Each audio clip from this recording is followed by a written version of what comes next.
ఈరోజు మీకోసం మంచి రెసిపీతో వచ్చా. అదేంటంటే శనగపప్పు కూర. శనగపప్పు ముందే నానబెట్టుకున్నాండి. కొద్దిగా పసుపు వేసుకోవాలి, కొద్దిగా ఉప్పు.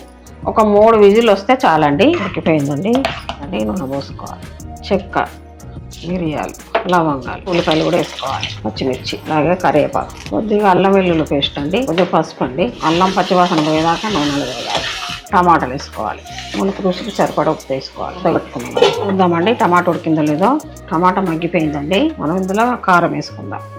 కారం వేసుకుని ఇలా మంచిగా కలుపుకోవాలి. మనం ఉడకబెట్టుకున్న శనగపప్పు ఇందులో వేసేసుకోవాలండి. కొద్దిసేపు మూత పెట్టి ఉడికించుకున్నామండి. చూద్దామండి, ఉడికిపోయిందండి. కొద్దిగా జీలకర్ర పౌడర్ అండి, కొద్దిగా ధనియాల పౌడర్, కొద్దిగా గరం మసాలా, ఇవన్నీ వేసుకొని బాగా ఇలా కలుపుకోవాలండి.